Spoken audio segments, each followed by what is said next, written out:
Okay, so let's start with culture. How would you guys define culture?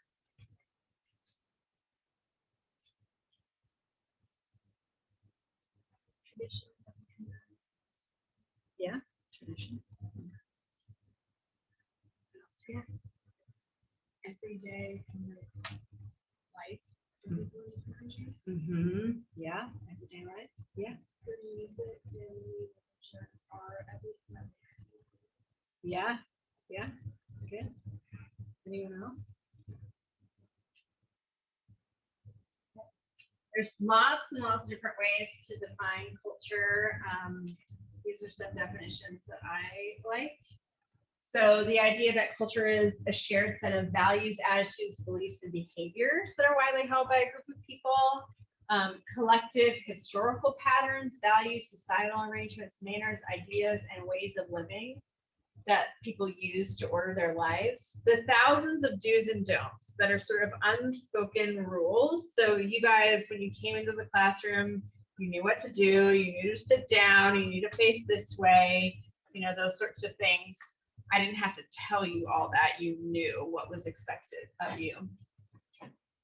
One of the things that makes it tricky is that you can't always see a person's culture directly because feelings, judgments, mental constructs aren't always on display. They may not be evident all the time. So it can be tricky to get to know another culture. And you guys named some aspects of culture: food, holidays, religious beliefs. People have talked about architecture, manners of dress, music, time, how a culture thinks about time. Is time a very loose concept, or is time much more something that can be sort of quantified and measured and talked about in a allotment of time? So there's lots of different aspects of a culture. How many of you have seen this iceberg model when talking about a culture, right? So this is a good way to think about a culture. So when you guys land abroad, when you get to a new place, the things that are on top of the water are going to be pretty obvious, you know, once you arrive. So even when you're still in the airport, you may be able to tell styles of dress, food, language, music. Like some of those are going to be very obvious from the moment you get there. But the tricky part is that most of a place's culture is actually not obvious when you first get there. So these items below the water take a long time to really understand. And also there's a connection between what you see above the water, what's very obvious, and those underlying beliefs. So eventually you may figure out how a country's food relates to their relationship to animals, right? But that might not be totally obvious right from the beginning. Their tone of voice may be somewhat obvious in the language, but it may take you a little while to figure out those sorts of things. So it can take a while to really figure out some of the aspects of a culture that are more hidden, less obvious. And a couple other things to remember is what you see, you're seeing through an American lens. So you can't leave your American viewfinder home. So you're always looking at how someone is reacting to a situation through your American lens. So that's always sort of coloring what you think is happening. So trying to take a step back from that. And then remembering that there's different meanings to different things, different behaviors. And usually your default is what it is in the US and not necessarily other places. One very important aspect of a culture is communication. And so this will be something that you're experiencing on a daily basis. Even if you're going to an English-speaking country, or even if you will be speaking primarily English with the people that you meet, maybe because your language skills aren't, you're not able to have a full conversation, their culture is still influencing how they communicate with you.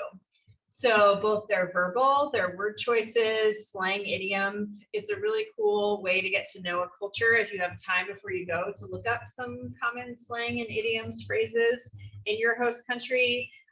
You'll actually see a lot about some of those underlying beliefs by what common phrases there are. The international students, that's always a really interesting one to explain to them. So like the US has a ton of like sports metaphors. So like, good job, you hit a home run, you know, like what, if you don't know what baseball is, you would have no idea what that actually means. I had an international student ask me what go with the flow meant, and I was like, it means go with the flow. Like I couldn't, I'm like, so like a river, you know, I was trying to figure out how to explain it and where that phrase would have come from. So there's just a lot of cool things that you can learn about a culture by looking at what some of their slangs and idioms are, what they value. Like the US has a lot of sayings about like money, like time is money, you got to beat the clock. You know, like there's this mentality of like fast-paced work. And then all the nonverbals, like, do you shake hands when you meet someone? Do you kiss them on the cheek? How many kisses? How much eye contact is appropriate? What gestures mean what, and do they mean something different? How much personal space is appropriate when you're having a conversation with someone? And then timing, like, is there a pretty dramatic pause between when one person talks to the other? Are interruptions common? Do people talk over one another? So that will impact their conversation with you. Has anyone heard of this concept of high context, low context ways of communicating? Okay, so we're going to watch a little video of it. It's sort of a way to think about how different cultures communicate.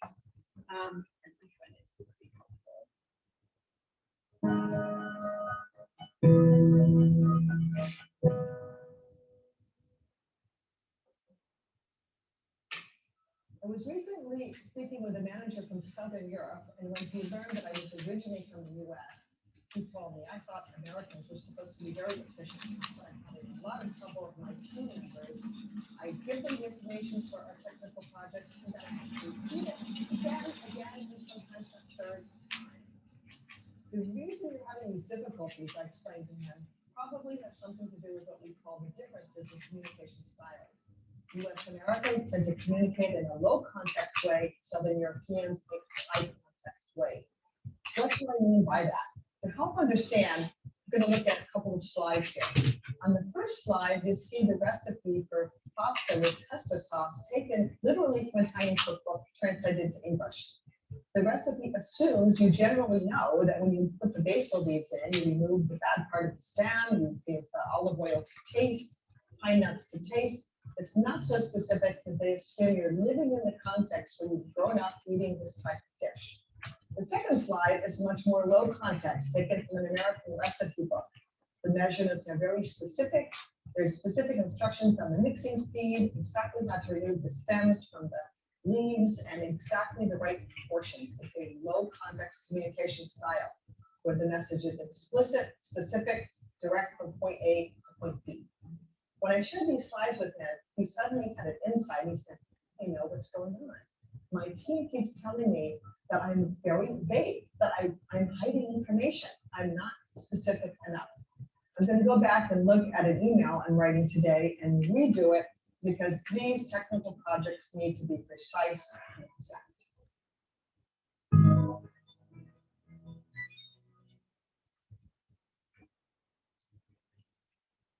So does that make sense, you guys? So if you're going to a country that's high context, so Asian countries, also Southern European countries, you have to look at the big picture. Who is talking to you? What context are you talking in? Are you in a formal setting like a classroom, or is it a restaurant?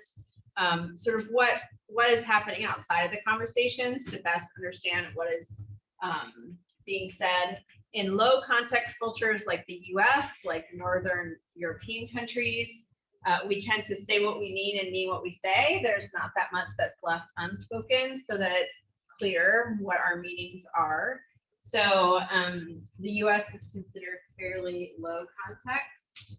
So you can sort of see where you're going.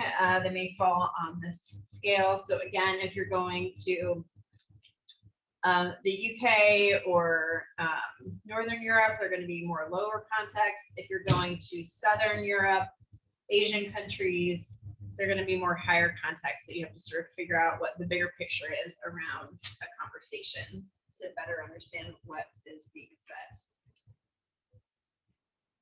Another way to think about how different cultures communicate. So this is a concept from, his name is Andy Molinsky. He wrote a book about cultural communication styles. So he looked at 6 different aspects of communication. So directness, enthusiasm, formality, assertiveness, self-promotion, and personal expressiveness. So if you've never left the US, sometimes studying abroad is a great way to reflect on American culture, American habits. So if you don't know, the Americans are considered to be very direct, very enthusiastic, right? We tend to smile a lot, we tend to get excited about things. We tend to be assertive compared to a lot of other countries. So most of us were taught at a pretty young age to, you know, raise our hand in class and share an opinion, have a debate, have an opinion about things. We tend to be pretty high in self-promotion. So I may, you know, tell you that I got an A on the test and I got this awesome internship, and, you know, you don't think anything about that. But in some countries that would be frowned upon, that you'd be bragging about your accomplishments. We're pretty low on the formality scale. So you guys are calling me by my first name, not Madam Director, you know, all these titles, right? Depends on the situation, but in general, most Americans are pretty informal. And we tend to disclose a lot of personal information. So if I asked you, hey, your parents going to come visit, you know, or your siblings going to miss you, you probably answer those questions without thinking twice. But in some countries, 1, you'd never ask those questions, and 2, someone would be really hesitant maybe to answer those questions. So that gives you a frame of reference of where you guys are coming from. He doesn't do all the countries in the world, but here's some example. Anyone going to Asia in this room? Where are you headed? Thailand. Okay, so he didn't do Thailand, but I'm guessing it's similar to some of these places. Europe, probably a lot of you are headed to Europe. So here's some common European countries. And we'll share these slides so you don't have to take notes, but a little more moderate than the US is. Any questions about that?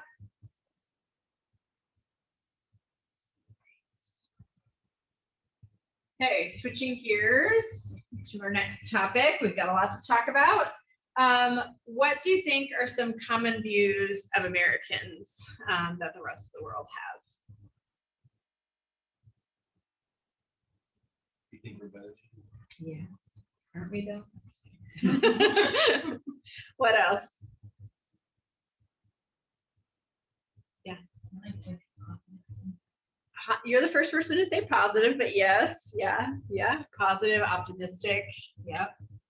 What else? Clueless. Yes.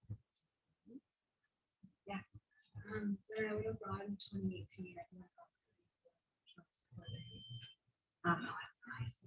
Yep. Yep. Yes. Yeah. You can probably guess my personal political beliefs given the job that I do, but I find it much easier to travel when Democrat is president than other things that you think they think of Americans? Yeah. Lazy. Lazy. Mm-hmm. Yeah. Sensitive. Sensitive. Yeah. Violent. What? Violent. Violence. Yes. Yes. I had middle schoolers. I was on a train in Wales and they came up to me and they asked me if I had a piece, and I thought a piece of gum, and I was like, no, I don't have any gum. And they're like, no, a gun. Do you have a piece, like a gun? And I'm like, no, I do not. But they assume what they see that all Americans have guns. So yes, that's very true. What else?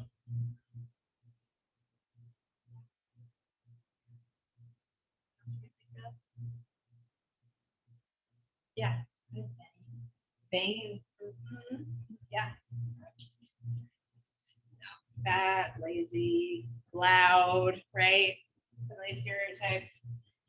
So some common views of Americans, ignorant of geography, world affairs, what's happening in the world, right? Americans sort of tend to live in this bubble and may not know that the election in France's outcome that just happened impacts the US and our relationship with Europe. A lot of Americans probably didn't even know that France just had a presidential election. We're both generous, but also focus on material goods. So there's a bit of a conflict there sometimes. Informal, loud, living to work, right? Talking about how busy we are, maybe not taking vacations, those sorts of things. We tend to be pretty self-assured and independent. We tend to focus on sort of more practical things versus solutions that may talk about society and emotional ways to solve problems. Maybe a little arrogant, maybe not so respectful of authority. We're also known as being very friendly. Like we have to talk to the international students about how smiley and welcoming strangers are just walking around the streets in Charleston. You know, a lot of places, if you meet someone's eye, you wouldn't necessarily smile to them or say, hi, how are you? If it's somebody you've never met, but in Charleston, that doesn't happen. And again, going back to that relatively blunt, direct communication style. Sort of the negative of this, the negative reputation that Americans have is called the ugly American. So college students, unfortunately, have a bit of a bad rap, especially in Europe, as sort of being the drunk Americans that make them very easy targets, right? So if anything's going to happen to you, it would probably happen while you are intoxicated in public and maybe not sure where you are. So pickpocketing, those sorts of things. Drunk Americans tend to be pretty easy targets. So please be careful when you're drinking. Remember that you're a guest in your host country. Being an American is not a get out of jail free card. You need to follow the local rules, the local laws. Take a sincere and genuine interest in your host country. Show them that you're excited to be there, that you want to learn, that even if you don't speak the language, you're going to learn a little bit before you go. And trying not to judge what they're doing and thinking that Americans do it better than anyone else, because I promise you we don't. But there's something to do well, there's some things we could improve on. So keep that in mind while you're abroad. Any questions about any of that? Yeah. Does being American speak of it have more risk? Yeah. Where are you going? Germany. That's a good question. I can put you in touch with somebody who would probably answer that question better than I can. Her and her husband are both active military living in Germany. So they could maybe talk a little bit more about what that's like. That's interesting because there's a big American military presence in Germany, and there always has been.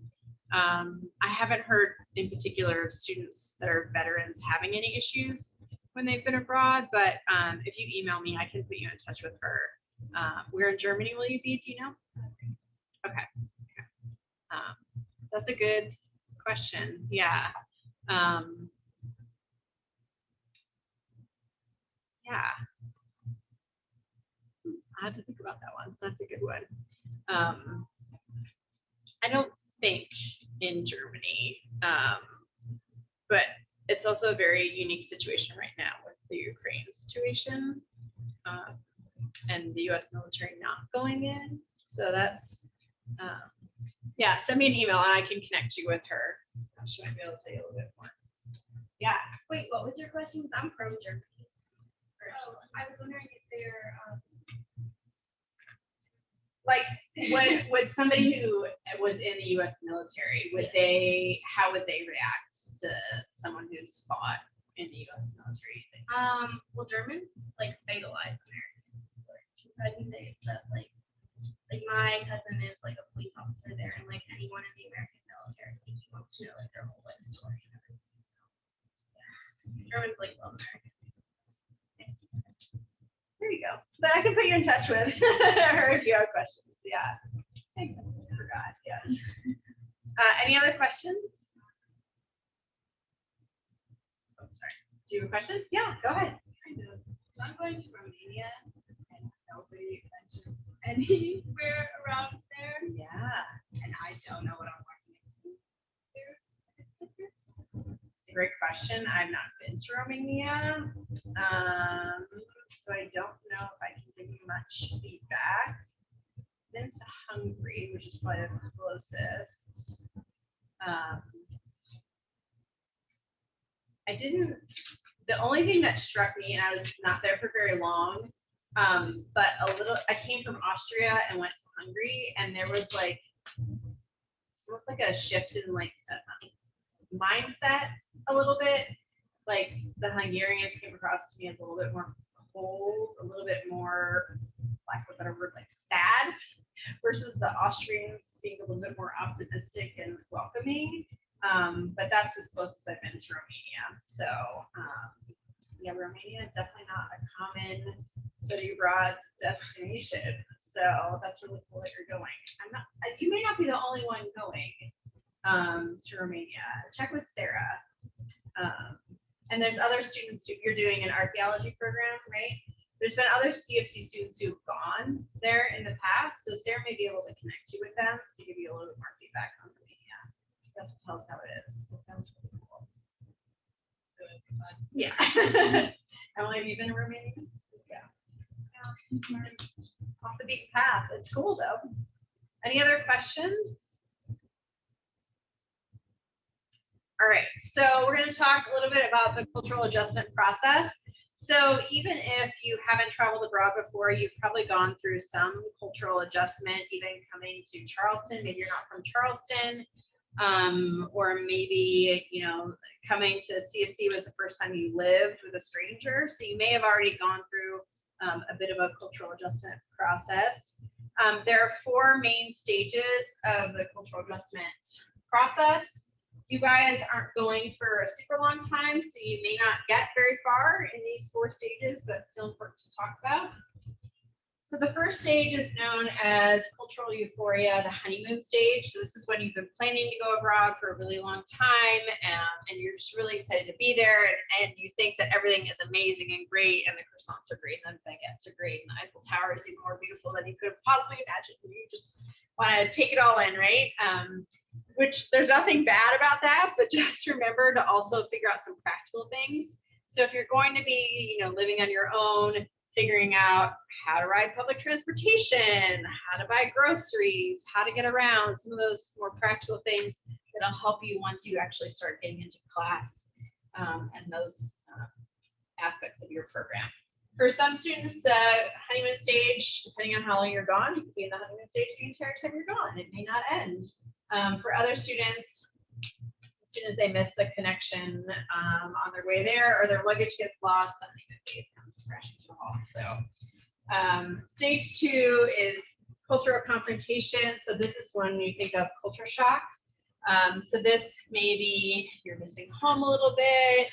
You thought your Spanish was great. Turns out it's not as great as you thought when you were speaking it all the time. There's food from home you miss. Maybe you miss your parents or a pet.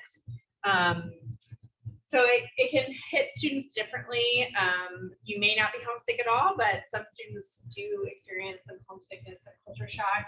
It's part of the process. You are deciding to go abroad so that you can learn about a new place, right? You're not just going to Charleston, somewhere else.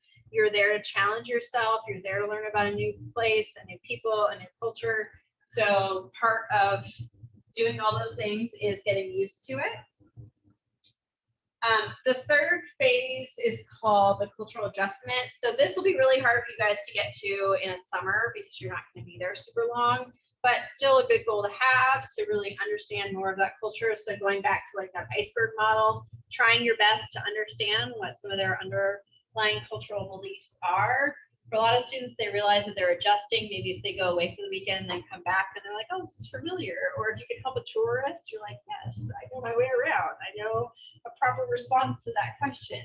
So you still may miss home, but you're learning a lot more about your host culture. And then stage 4, this is super hard to even get to in a semester. So really just for the students who are doing an academic year, would they get to this cultural adaptation? So Emily, for example, as a non-US citizen, at some point she hit this phase. And whether she's in Germany or here, she knows how to respond. Sorry, Emily. But how to respond to different situations. You know, she doesn't have to think about how to respond in a given situation. But this takes a while to get to. Another way to think about them are these 4 levels of cultural awareness. So unconscious incompetence, you were blissfully ignorant that you were butchering the French language and that you didn't greet the shopkeeper appropriately, but you're there and you're having a great time. Level 2 is conscious incompetence. You're like, I think I'm supposed to do something when I enter a shop. Not sure what it is, but how can I figure out what I'm supposed to be doing? Step 3, level 3 is conscious competence. Okay, so you're aware that this is a situation that you are supposed to respond differently than you would in the US, and you're starting to learn how to respond appropriately. And the 4th level is really, you're not even thinking about it. You have that natural instinct about how to respond in a given situation. Okay, so what are some challenges that you guys think you might face when you get abroad, either in your host culture or your host city? What are some things you think you might challenge? Transportation. Yeah, like public transportation. Yeah, where are you headed?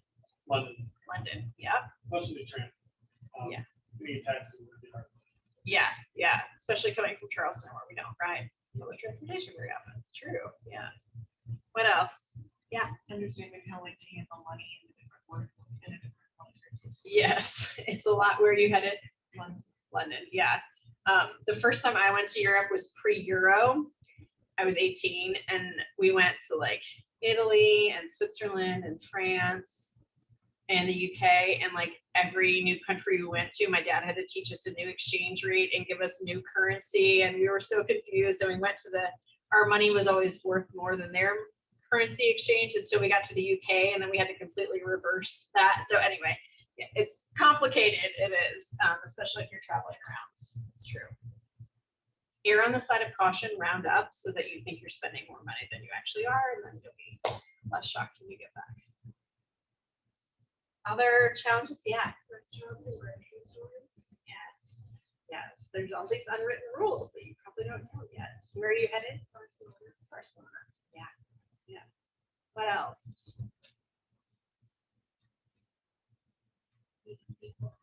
Meeting people. Yeah. Yep.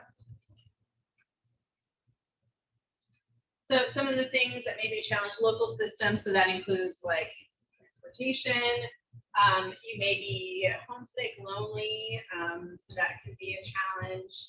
You're not traveling with your host social network, so you might be traveling with maybe one person you know or a few people you know, but you're not traveling with your whole friend group. I hope both of your parents aren't going with you. So, you know, trying to figure out how to support yourself without all of those people with you. And then the verbal interactions, like, you know, if you are not speaking your native language, challenging yourself, but also giving yourself some grace, realizing that it can be difficult, especially at the beginning, to speak in your not native language. So yes, like we mentioned, grocery stores are a challenge. If you've never gone grocery shopping abroad before, there are all sorts of unwritten rules, like do you weigh your own produce? Do you need to bring your own bags? Those sorts of things. Dining out, can you split a check with other people? Is the water free? Is the bread free? All these sorts of things. Do you tip a waiter or waitress, or is that offensive? Greetings, eye contact, personal space, all these sorts of things that you have to figure out when you're going abroad. Some cultural adjustment tips from students. COVID-19 is not over, it's still happening. This semester is definitely a little bit better than it was for the students who were in the fall. So in the fall, they definitely had some more challenges, but just know, if you think back about, we talked about respecting authority, following rules. In a lot of other countries, their response to not only the response of how governments reacted, but how the people in those countries reacted is a lot different than the US. So if there's a mask mandate, you put on your mask. Other people may publicly shame you if you're not wearing a mask, like the rules say you're supposed to. I had a German student a couple semesters ago when we were requiring the international students to quarantine upon arrival. He asked me, he's like, well, the police gonna come to check to make sure I'm quarantining. I'm like, oh no, this is welcome to the US. This is the honor system. We hope you're quarantining, but there's no real check. But in some parts of the world, if you are quarantining, officials are checking up on you. You may have to quarantine or isolate in a government run facility. So it's a lot different around the rest of the world. So if while you're abroad this summer, if there's a flare up of COVID, just make sure you're following the local rules, whatever they may be in that situation. I hope you guys have relatively low impacts of COVID, but it can happen. And then we talked to some other students about their experiences abroad. So this is some feedback from Will, who is in Spain. There wasn't really biggest thing I found was that everyone loves to dress really nice. So bring some nice clothes, we'll come here and go to a fruit shop and just all around Spain, very cheap clothing. Stuff. And also in regards to dining, you gotta be really assertive with the waiters. They're not gonna get water, bread. You want to check.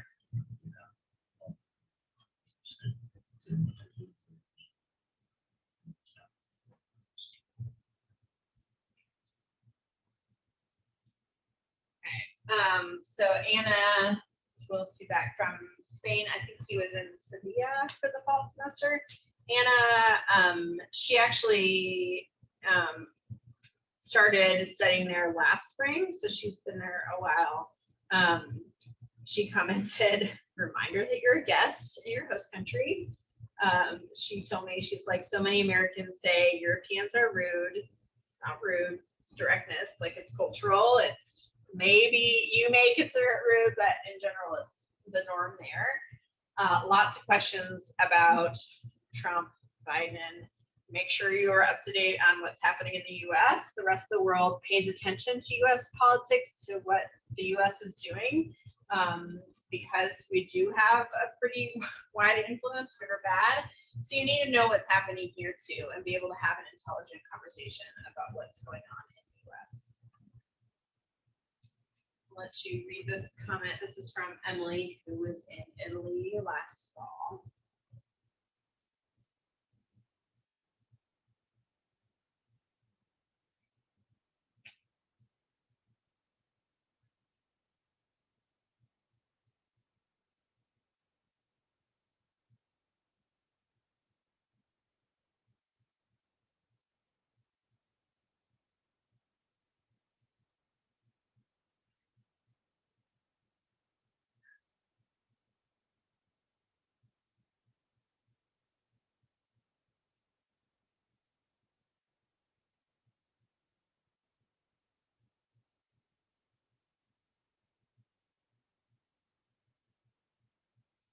So some more tips about functioning in the new culture. Remember, you're going through a normal experience. Adjusting to a new culture is completely to be expected and normal. Give yourself some time to learn about the host culture, the cultural norms, politics, etiquette before you get there. I know some of you are leaving pretty soon. Learn the language of the host culture, even if it's English. So those of you who are going to the UK, sometimes we've commented that students going to English-speaking countries often are the least prepared for there to be cultural differences, because they're like, oh, they speak English just with an accent, right? They're just going to sound different. But there are genuine cultural differences between the US and other English-speaking countries. So keep that in mind. Reminder, the US is not the best. In all things, so do not always be comparing what is happening abroad to the US. Try to look deeper. Okay, like, why is the waiter not rushing me out of the restaurant? Why can I not find him? Oh, it's because I'm supposed to be enjoying my meal and they're in no hurry to turn over the table because they're not paid tips, right? Again, work on logistical and practical things early so you don't have to worry about them once classes really get going. stay curious, make that bucket list. If you're feeling a little homesick, a little sad, a little, at a loss, go back to that bucket list of things you wanted to accomplish while you were there. And, keep learning, keep exploring. Like that previous student said, figure out the appropriate balance with staying in touch with friends and family here and making sure that you have plenty of opportunities to really explore where you are. I think sometimes it's so easy to stay in touch with people now at home that students forget that they should step away from that and really take advantage of what they're getting to experience abroad. And then think about how you typically handle stressful situations. I promise we'll have stressful situations while you're abroad. Things are not going to go according to plan. You may miss a train, there may be a transportation strike, the restaurant you wanted to eat at was closed. So how do you cope with those situations, and how can you do that abroad? Can you use those same coping mechanisms, or do you need to find other ways to adjust to stressful situations? You may want to bring some things that have personal meaning to you. So maybe some pictures, actual pictures to put up in your room, little bits of home. If you are going to be at an exchange partner university or on a university campus, trying to find ways to meet local students, maybe by getting involved in a student club or organization while you're there. Hobbies are a great way to connect with local people. So maybe you can join a local running club or tennis, those sorts of things. And then if you're feeling homesick, you're feeling frustrated, talking to either a peer who's there with you, another American who may be going through the same thing, or talking to the staff at the international office. If you're going through an affiliate program, they would have staff there as well. And then you can always reach back out to us too. We have students who are homesick each term, so it's not uncommon. So feel free to reach out to us if that happens to you. And you guys aren't gone a whole long time. We definitely have students who are gone for a whole year coming up, but you may have some reverse culture shock when you get back. So just be prepared for re-entry into the US and adjusting back to the maybe fast-paced life in the US. And processing your study abroad experience, what you learned, how that may help you in your future academic and professional goals. And personally, what did you learn about yourself while you're abroad? And if you're interested in staying involved with sort of the international community, we hire students in our office to talk about study abroad to their peers. We also have a volunteer program called the Cougar Ambassadors. And so we match current CFC students with incoming international students. So if you want to help someone who is having the reverse experience of you, then you can sign up next spring for next academic year. So we'd love to have you guys. Any questions? All right, so one more session to go, and then you guys will break off into your country groups. Thank you.